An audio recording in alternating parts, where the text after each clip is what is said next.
Siap.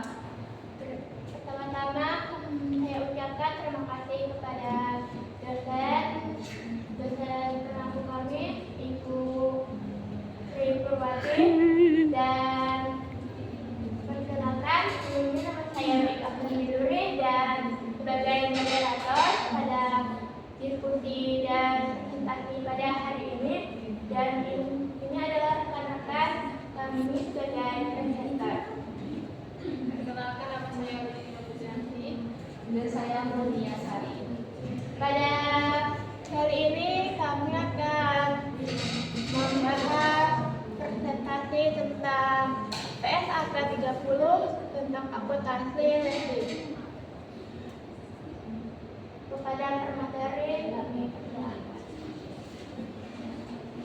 Baik. Pada saat ini saya akan menjelaskan apa itu PSAK 30. PSAK 30 mengatur tentang perlakuan akuntansi untuk transaksi sewa atau leasing, baik dari sisi lese, penyewa maupun lesor pemberi sewa. PSAK 30 dibagi menjadi dua, yaitu sewa pembiayaan finance lese dan sewa operasi leasing. Pembedanya itu apakah secara substansi risiko dan manfaat kepemilikan aset berpindah atau tidak. Catatannya, PSAK 30 kini sebagian besar telah digantikan oleh PSAK 3 tentang sewa yang berlaku efektif per 1 Januari 2020 yang menghapus kualifikasi sewa operasi untuk leasing.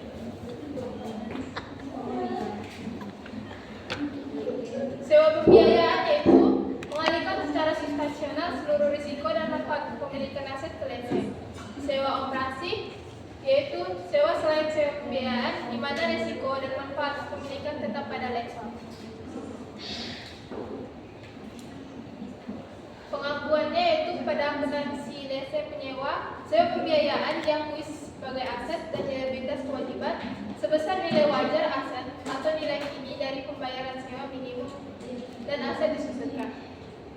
Dan sewa operasi yaitu mengakui pembayaran sewa sebagai beban dengan metode garis lurus selama masa sewa. Sebagai akuntansi lessor atau pesewa, sewa pembiayaan diakui sebagai piutang sewa sebesar investasi neto dan menghentikan pengakuan aset. Untuk sewa operasi, aset tetap disajikan dalam laporan posisi keuangan lessor dan pendapatan sewa diakui secara garis lurus.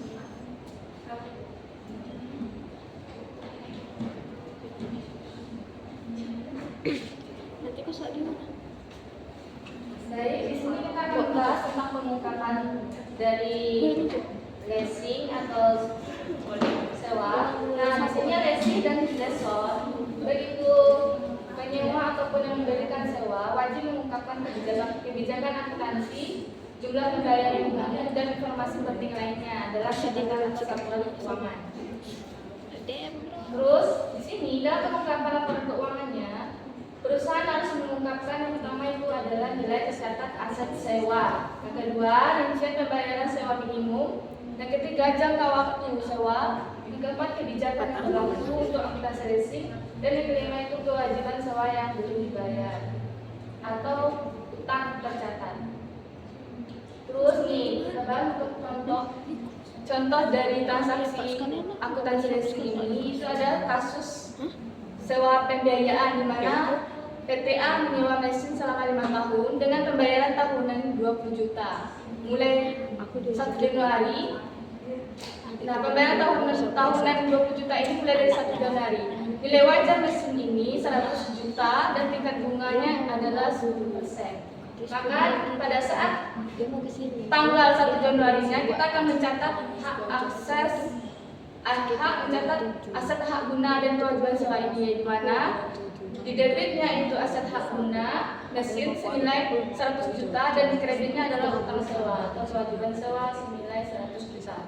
Terus yang kedua, jika pembayaran angsuran pertama atas sewa mesin ini, maka sesuai dari soal itu sudah tercatat 20 juta setiap tahun, di mana di sini utang sewanya di debit karena kita membayar sebesar 20 juta dan di kreditnya adalah uang kita atau bank yang berkurang sebesar 20 juta. Terus jika kita mencatat beban bunga pada akhir tahun atau penyesuaian pada akhir tahun 31 Desember, maka kita akan menghitung dulu besar bunga atau sisa utang kita, di mana besar bunga dikali nilai wajar mesin dikurang dengan angsuran pokok hari pertama, yaitu sebesar 8 juta.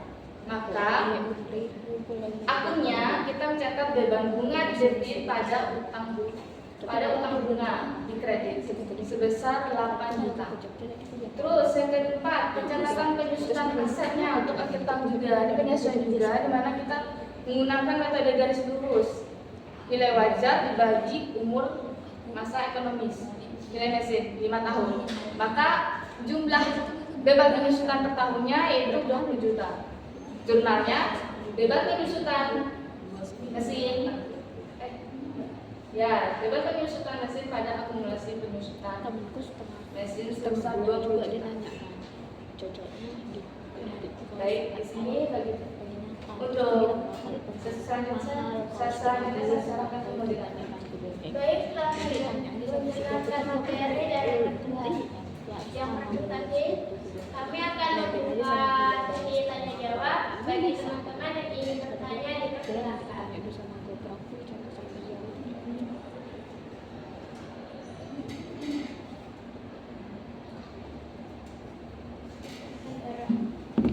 Baik, saya dari kelompok 8 ingin bertanya, jika masa sewa lebih pendek dari umur ekonomis aset tetapi nilai pembayaran sangat besar, apakah tetap bisa dikategorikan finance lease?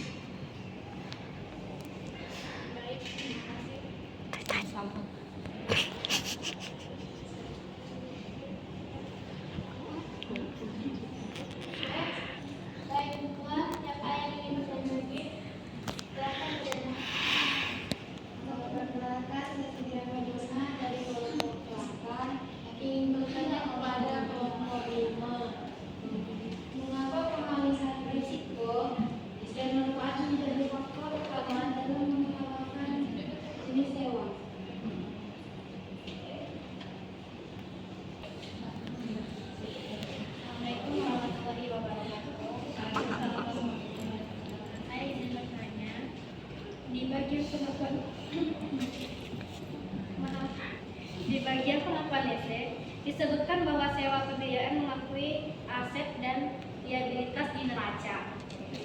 Jika sebuah perusahaan sengaja mencatat semua sewanya sebagai sewa operasi, padahal seharusnya pembiayaan agar utangnya tidak terlihat besar di neraca, apa dampaknya terhadap rasio utang terhadap perusahaan tersebut?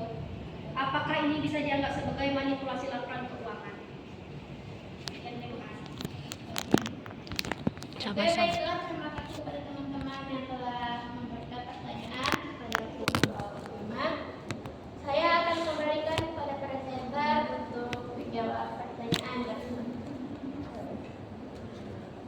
Baik, saya menjawab pertanyaan dari Rawati. Pertanyaannya, jika masa sewa lebih pendek dari umur ekonomis, aset tetapi nilai pembayaran sangat besar, apakah tetap bisa dikategorikan financial asset? Ya, jawabannya dapat dikategorikan sebagai financial asset. Karena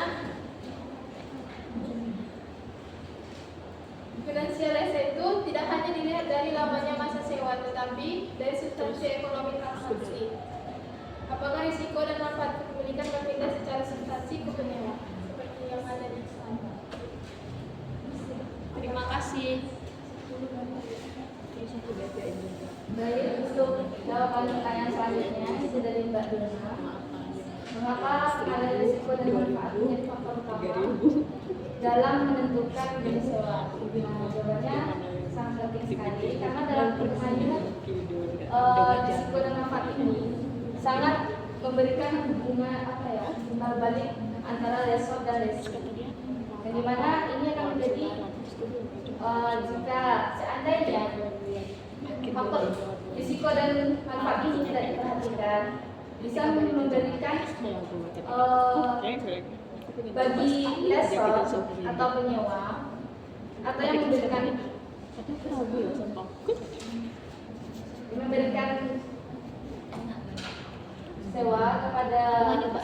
itu bisa jadi mengalami kerugian jika tidak ada nasabah untuk melakukan menyewa atas barang yang disewakan tersebut.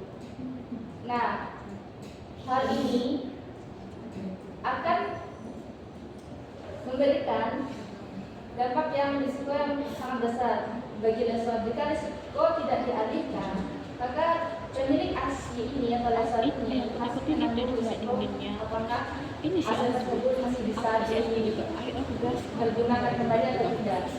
Terus jika tidak memperhatikan manfaatnya bagi penyewa, hanya mengabdi beban sewa saja. Kalau sama temanku yang dari beliau itu Nah, terus perlakuannya dalam perawakan keuangan turut pengaruh. Yang pertama itu pada jadinya sewa pembiayaannya, finance lease-nya, itu di mana penyewa mengakui aset tak guna dan dia juga sewanya neraca. Sedangkan untuk aset tersebut dianggap milik penyewa secara finansial. Dan sebagai sewa operasinya, penyewa hanya mengakui beban sewa saja secara merata.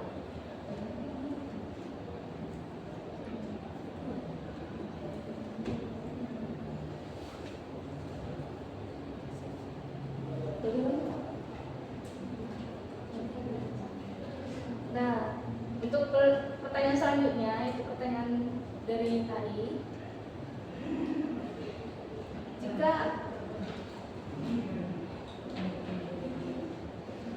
Jika perusahaan sengaja mencatat semua sewa sebagai sewa operasi agar utang yang tidak terlihat besar, apakah dampaknya terhadap